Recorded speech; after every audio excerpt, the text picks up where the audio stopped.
siang, salam sehat. Perkenalkan saya Binta Riana Sisilia, mahasiswa PPG Daljab kategori 2 tahun 2023 LPTK Universitas 11 Maret dengan NIM 201502919726.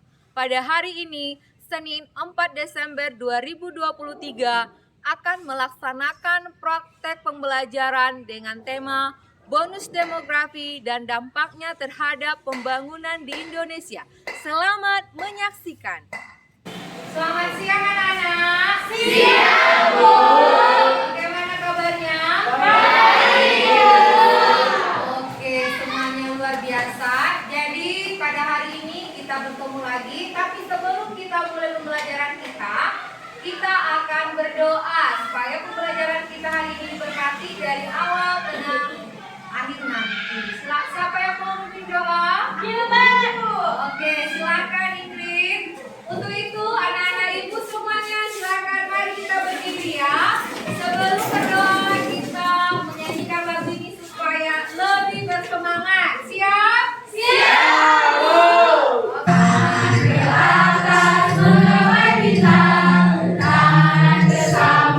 Burung yang terbang, tangan ke depan ikan berenang, burung yang cantik siap berdoa.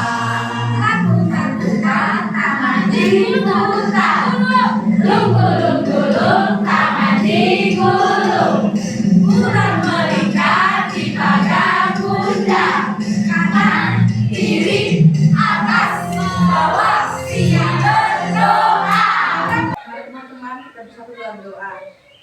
Terima kasih ya Bapak atas segala berkat yang telah Kau berikan kepada kami hingga saat ini kami dapat berkumpul di tempat ini.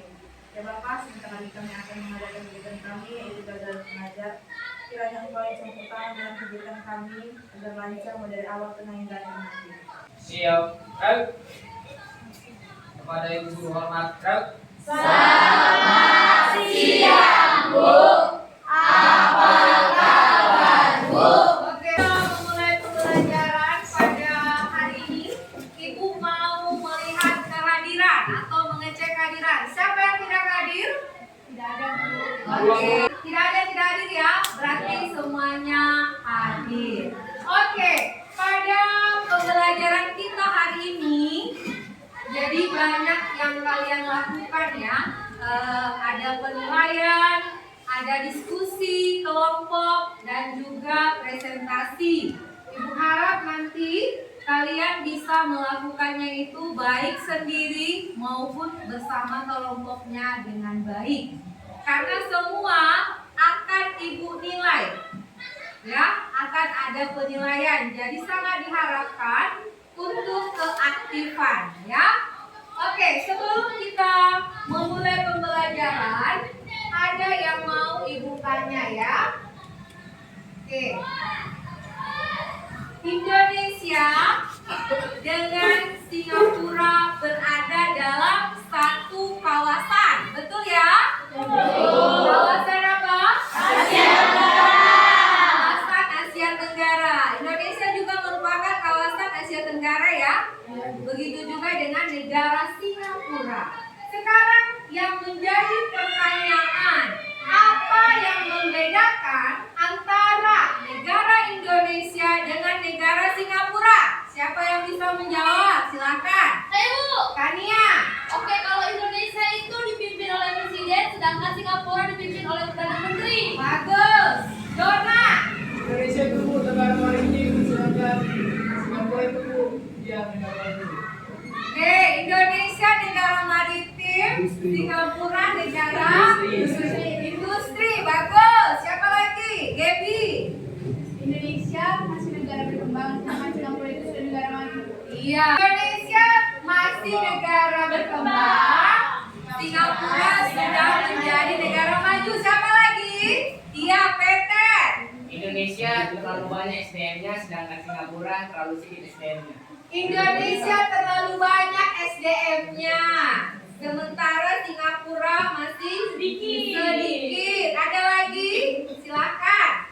Indonesia memiliki wilayah yang luas, Ya. Singapura memiliki wilayah kecil. Iya, Indonesia memiliki wilayah yang luas, sementara Singapura memiliki wilayah yang kecil. Bagus. Ada lagi yang menambahkan? Mata uang Singapura itu dolar Singapura, mata uang Indonesia rupiah.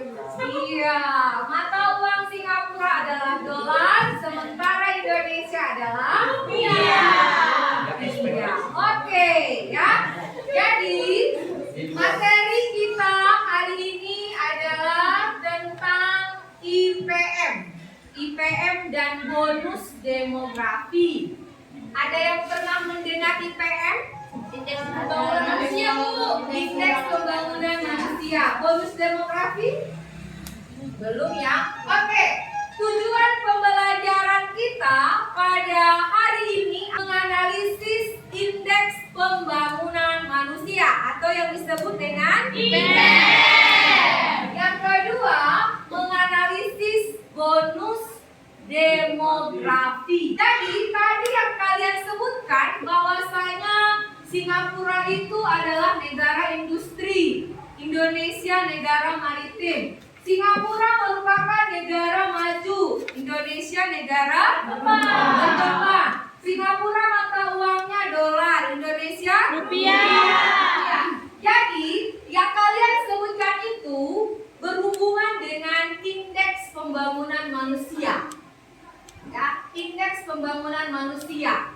Kalau bonus demografi artinya penduduk yang usia produktif lebih banyak dari usia yang tidak produktif. Oke, sebelum kita mempelajari lebih lanjut, Ibu mau melakukan untuk kalian tes diagnostik. Ya, tes diagnostik itu untuk mengetahui kemampuan awalmu. Ada 5 soal ya. Sudah, silahkan dikerjakan.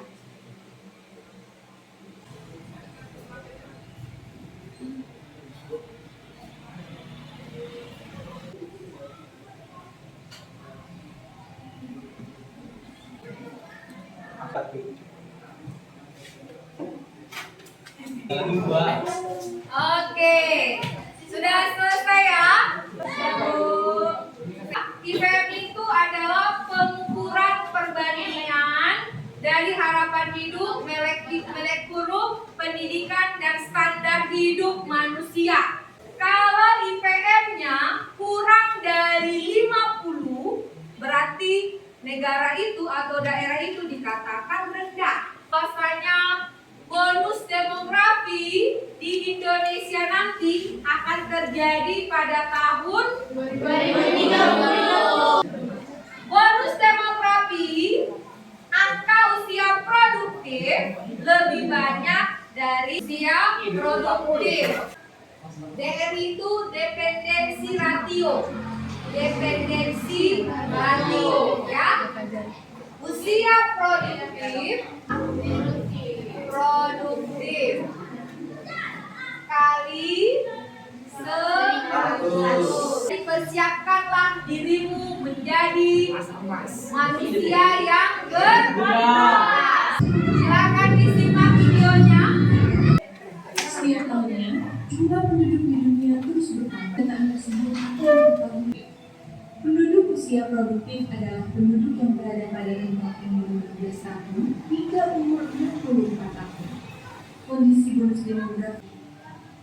Dan yang terakhir adalah membuka lapangan pekerjaan baru guna menyerap tenaga kerja di sekitar tempat kerja. Apa yang bisa kamu dapatkan dari video tersebut? Silakan. Ya. Menurut saya itu kunci dari bonus demografi yang akan kita dapat nanti itu adalah para penduduk yang berusia produktif, karena jika mereka tidak melakukan kegiatan atau pendidikan atau meningkatkan skill mereka yang berusia produktif ini, maka tujuan yang akan didapat untuk dalam bonus demografi itu akan tidak tercapai. Tujuan kita menjadi negara maju itu akan tidak tercapai. Tepuk tangan dulu.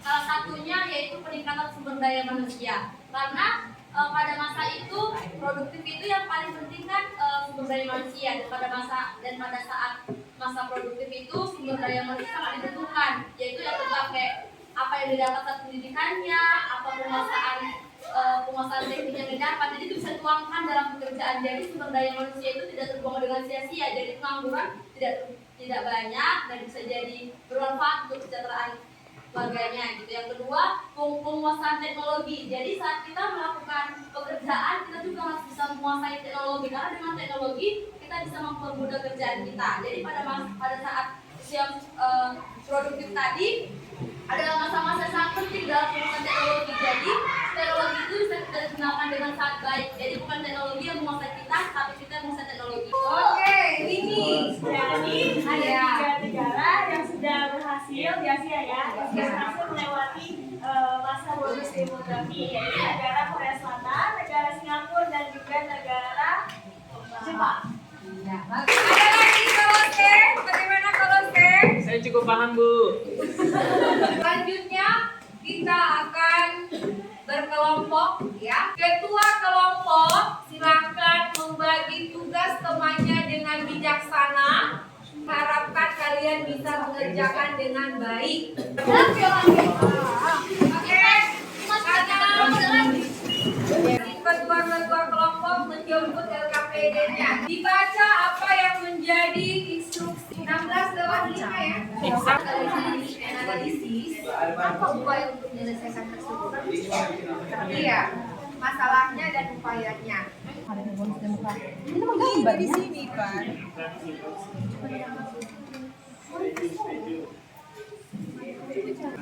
Itu dinilai kerjasama, kemampuan komunikasi nanti pada saat presentasi, penguasaan materi, menghargai, mempertahankan pendapat. Itu dibuat. Jadi kalian baca ini. Kalau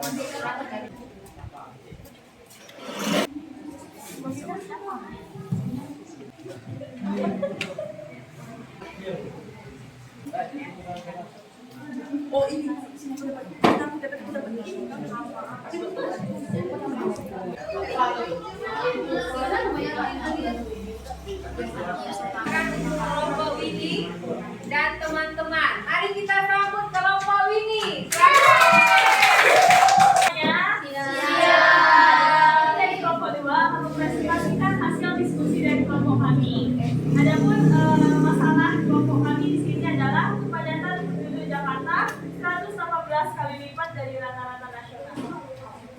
Nah, jadi di artikel yang diberikan ini DKI Jakarta itu mengalami masalah yaitu adalah kepadatan penduduk, di mana penduduk DKI Jakarta itu mencapai 11.063.324 jiwa. Kedua, membuat undang-undang yang menetapkan batas usia menikah. Jadi tidak kalau usianya belum produktif, jangan menikah dulu gitu. Jadi bisa terkontrol gitu loh. Yang kedua yaitu meningkatkan pemerataan pembangunan. Jadi gini, contohnya misalnya kalau masalah sekarang lah ya, di daerah Jawa itu kan pembangunannya kan sudah mulai berkembang. Jadi kebanyakan dari kita itu berpikir bahwa nanti besar mau kerja lah di daerah Jawa gitu. Soalnya kan pembangunannya ada banyak gitu. Jadi setidaknya pemerintah ini harus meratakan setiap pembangunan yang ada di Indonesia. Tentang pendidikan dan mutu pendidikan mereka sudah lebih baik kan. Nah jadi kalau aku pribadi, aku lebih baik mengambil ilmu ke sana, mencari ilmu, menempuh pendidikan ke sana, dan membangun daerahku yang masih terkadang terpencil itu. Sebelumnya kami ada pantun. Makan miso di tengah taman. Cakep. Terima kasih teman-teman. Perkenalkan, kami dari kelompok 1 yang mempresentasikan LKPD yang gambar pada kertas LKPD ini. Kami ini gambar hasil sensus penduduk pada tahun 2020, di mana post Gen Z itu berada pada 10,88%, Gen Z 27,94%, milenial 25,87%, Gen X 21,88%, dan baby boomer 11,56%. Kalau jika dikelola dengan baik, ini dapat meningkatkan produktivitas dan pertumbuhan ekonomi Indonesia. Yang kedua, ada dividen demografi. Bonus demografi dapat memberikan dividen demografi yang berarti adanya peningkatan pendapatan per kapita karena jumlah penduduk yang bekerja lebih banyak daripada jumlah penduduk yang bergantung. Yang kedua itu, apakah permasalahan laju pertumbuhan penduduk Indonesia masih tinggi dan kenapa hal tersebut dapat terjadi? Permasalahan laju pertumbuhan penduduk Indonesia masih tinggi karena beberapa faktor berikut. Yang pertama, tingkat kelahiran yang tinggi. Meskipun tingkat kelahiran telah menurun dalam beberapa dekade terakhir, namun masih relatif tinggi dibandingkan dengan negara-negara maju. Sekian presentasi dari kami. Jika ada yang bertanya, kami persilahkan. Kami dari kelompok 2 ingin bertanya, kan tadi dampak negatif dari bonus demografi ada 4 ya. Jadi pertanyaan saya, apa upaya pemerintah? Baik, salah satu cara pemerintah mengatasi masalah di bagian pengangguran itu seperti menambah lapangan pekerjaan. Kelompok 5 ingin bertanya kepada kelompok 1. Kenapa masyarakat di Pulau Jawa sangat banyak sedangkan di wilayah-wilayah lain tidak sebanyak di Pulau Jawa? Apakah dampak negatif itu dapat mempengaruhi kehidupan sosial atau kesenjangan ekonomi? Jawabannya berpengaruh. Misalnya nih kan, di Jawa itu kan banyak masyarakat yang maju nih kan, dan juga pendidikannya pun kayak tadi pendidikan di Jawa lebih banyak. Jadi otomatis pola pikir di masyarakat Jawa pasti lebih terbuka dan lebih modern dibanding masyarakat di luar Jawa atau di daerah-daerah terpencil. Maka dari itu menjadi memiliki kesenjangan antar daerah-daerah yang ada di Indonesia. Yang pertama, perkenalkan kelompok kami. Ada saya Gabriela Cindaon. Saya Gilbert. Saya Kesia. Saya Lydia. Jadi Indonesia saat ini memasuki era bonus demografi, di mana penduduk usia produktif lebih banyak dibanding dengan usia tidak produktif. Berdasarkan artikel tersebut, ada dua masalah sosial dan lingkungan yang akan muncul di ibu kota Jakarta. Ini pertanyaannya bisa boleh Lydia. Pertama, jika jumlah usia produktif meningkat dan tidak dikelola dengan baik, akan menjadikan beban bagi negara. Kami itu di bidang sosial untuk mengatasinya, yaitu untuk mengatasinya dibutuhkan kerjasama masyarakat dan pemerintah untuk meningkatkan kualitas SDM, menyediakan lapangan pekerjaan, dan dalam masalah lingkungan membatasi daerah pemukiman. Oke, saya bertanya, apa persiapan yang harus dilakukan dalam mengatasi banyaknya usia produktif di masa yang akan datang? Pengangguran itu kan terjadi karena sumber daya manusia yang kurang. Ya. Nah, sedangkan kalau misalnya ada lapangan mobil, para pekerjanya ini yang berkualitasnya gimana? Saya yang ada katakan tadi tidak berhasil, apa yang Anda lakukan lagi? Pertanyaannya saling berkesinambungan, mulai dari nomor 4, nomor 1, nomor 2, nomor 3. Itu bukan tentang SDM aja. Jadi kita akan gabungkan pertanyaannya, cara mengatasi SDM yang kurang berkualitas dan bagaimana persiapan cara meningkatkan SDM. Itu lagi intinya kan teman-teman. Oke, akan dijawab yang pertama oleh Setia. Tadi untuk cara meningkatkan kualitas SDM.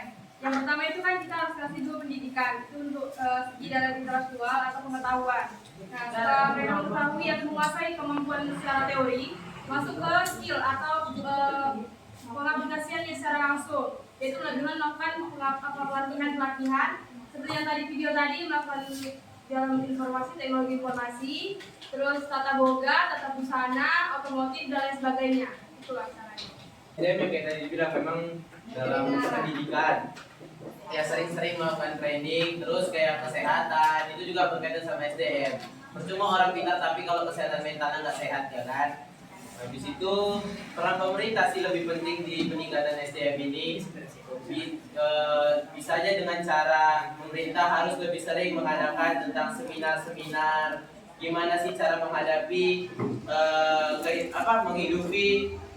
mengatasi kehidupan di era industri 4.0 sekarang. Nah, itulah cara-caranya menurut kami.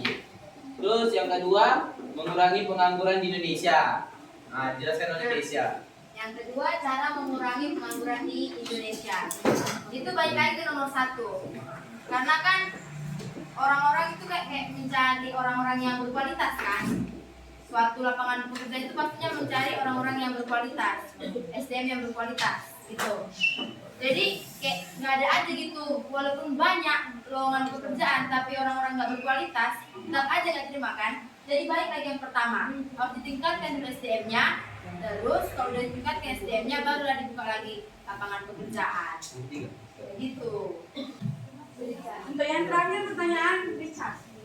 Apa yang akan kami lakukan kalau ini nggak terlaksana upaya-upayanya? Yang pertama dari yang upaya meningkatkan kualitas SDM. Nah, seperti yang kita lihat di pekerjaan sekarang, karena kualitas SDM Indonesia itu kurang baik, banyak kan dari negara asing. Nah, karena banyak dari negara asing, Indonesia jadi berlomba-lomba untuk meningkatkan kualitas SDM-nya. Jadi menurut kami itu memberi konsekuensi dan langsung memberi bukti. Kalau kalian nggak berkualitas, ya kalian nggak akan dipakai. Jadi akan sadar sendiri manusianya, akan meningkatkan dirinya, meningkatkan kualitasnya, dan supaya dia digunakan. Gitu ya. Nah itu dia ini nggak efisien untuk apa? Untuk mengapakan pemukiman itu, karena kita tahu sendiri ya, kalau apartemen ini kan kita sewa secara mahal kan. Jadi pokoknya ini efektifnya cuma untuk orang-orang yang berkalangan sosialnya menengah ke atas doang, enggak untuk yang kalangan sosial rendah gitu. Jadi rasaku ini enggak efektif untuk apa mengurangi pemukiman. Dampaknya terhadap pembangunan di Indonesia. Oke, sebagai anggota kelompok kami Citra, Teresa Elona, saya sendiri Kania, selanjutnya Natalia, Risa, dan Iva.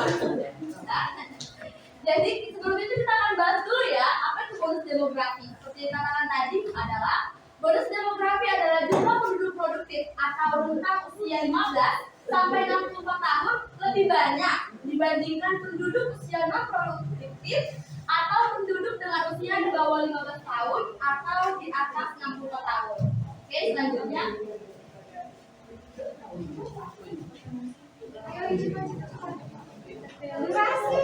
Oke, selanjutnya berdasarkan apakah kebijakan entrepreneurship ya cocok sebagai bekal menghadapi bonus demografi. Kita sekarang kewirausahaan gitu kan, dan pertanyaan itu kan berdampak positif semua gitu kan bagi pembangunan negara kita. Bagaimana pertanyaan saya itu bagaimana cara mengedukasi masyarakat agar masyarakat itu bisa menjadi entrepreneurship ke depannya supaya bisa maju dan berkembang lagi. Mengedukasi masyarakat agar menjadi entrepreneurship yang berkualitas gitu. Oke, terima kasih. Saya dari kelompok Pak. Oke, tadi kan ditanyakan langkah-langkah cara agar entrepreneurship ini bisa berjalan dengan baik, gitu kan maksudnya. Jadi nomor pertama itu bisa kita sebenarnya itu pertama langkah paling utama dan paling intinya itu dari diri kita sendiri. Bagaimana diri kita, tentang apa kita itu kita sendiri yang tahu. Dan selanjutnya yang kedua, keinginan kita.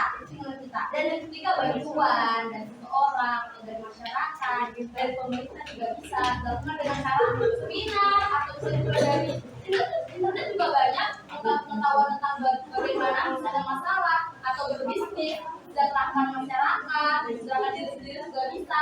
Dan itu juga bisa menjadi salah satu bekal untuk menuju ya bonus demokrasi tadi ya, untuk mencapai masa-masa golden ya. Kita tampil kelompok 1, 2, 3, 4, 5 dengan permasalahan yang sudah disajikan dalam bentuk LKPD, maka kita akan menyimpulkan apa pembelajaran yang sudah kita lakukan pada hari ini. Yang saya ingin menyimpulkan dari kelompok kami yaitu kita akan mengetahui apa dampak dari dampak negatif maupun positif dan pengertian dari entrepreneurship. Dan lah, terima kasih. Kesimpulan yang ingin saya sampaikan yaitu ini kan berbicara mengenai bonus demografi, di mana kan kita masyarakat produktifnya itu kita semua masih lagi dan yang ditekankan itu adalah SDM sebagai manusia yang ada di dunia itu dari kita sekarang yang mampu pendidikan itu juga SDM itu kan ada pertama pendidikan dan kita lah teman-teman masyarakat produktif itu yang untuk membangun bangsa ini, dan bangsa itu gimana keberhasilan bonus demografi yang diumpulkan oleh kita semua. Jadi dari kita belajar dari masing-masing sampai kita bisa membuat masa depan global. Hari ini bagaimana itu bonus demografi? Bonus demografi itu kan keadaan di mana penduduk usia produktif itu lebih banyak daripada penduduk usia yang tidak produktif atau belum produktif. Nah, nanti penduduk usia produktif ini kita harus tahu bagaimana persiapan yang diperlukan agar penduduk usia produktif ini dapat dimanfaatkan sebagai peluang bagaimana nanti negara kita akan maju lagi ke depannya. Itu sangat berpengaruh besar dalam pembangunan ekonomi sosial bagi suatu negara jika dimanfaatkan dengan baik. Oke, itu ya kesimpulannya. Jadi selanjutnya kalian akan mengerjakan tentang sumatif. Jadi ini tolong dikerjakan sendiri dan ini akan ada nilainya ya. Jadi untuk itu silakan dikerjakan. Waktunya 10 menit, ada 10 soal. Sabar ya.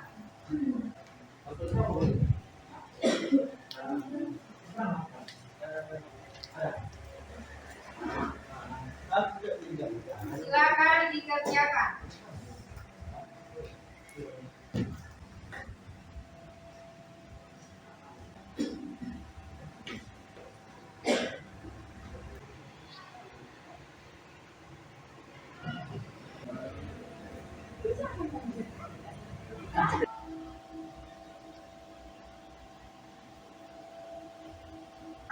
Sudah siap? Sudah, Bu. Untuk selanjutnya, silakan dibuat refleksi sesuai dengan apa yang kamu rasakan.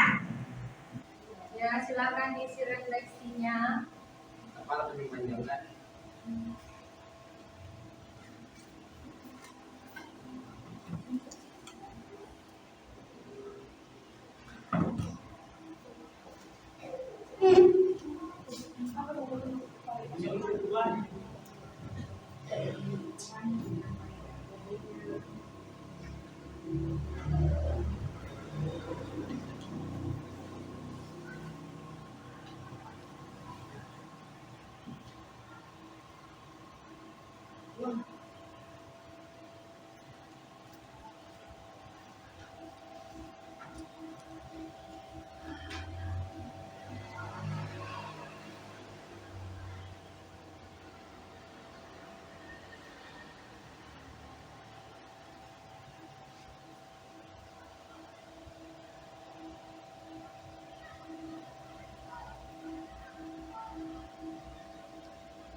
Jadi, yang bisa kita simpulkan pembelajaran hari ini atau kesepakatan kita bahwa bonus demografi harus disiapkan dengan Sumber daya manusia dengan pendidikan, keterampilan atau keahlian. Kita harus meningkatkan ke SDM kita dan membantu pemerintah dari lapisan masyarakat, semua harus bekerja. Oke, untuk materi selanjutnya kita akan membahas tentang permasalahan kependudukan. Dan Ibu ingatkan, materi kita hari ini bonus demografi dan dampaknya terhadap pembangunan. Silakan materinya kembali anak Ibu baca di rumah. Untuk itu kita akan tutup pertemuan kita hari ini. Terima kasih atas pertemuan hari ini dan kita tutup dengan doa. Silakan satu orang anak Ibu yang memimpin doa. Mari teman-teman kita bersatu dalam doa. Terima kasih Bapak, terima kasih Yesus atas segala berkat-Mu kepada kami hingga pada saat ini kami dapat selesai dengan aktivitas kami di sekolah. Sebentar lagi kami akan pulang Bapak, kiranya Engkau memberkati kami di setiap perjalanan kami, jauhkanlah kami dari yang jahat. Tuhan. Terima kasih atas segalanya Yesus, kami berdoa dan mengucap syukur. Haleluya, amin. Siap, Rag. Kepada Ibu Guru, hormat, Rag.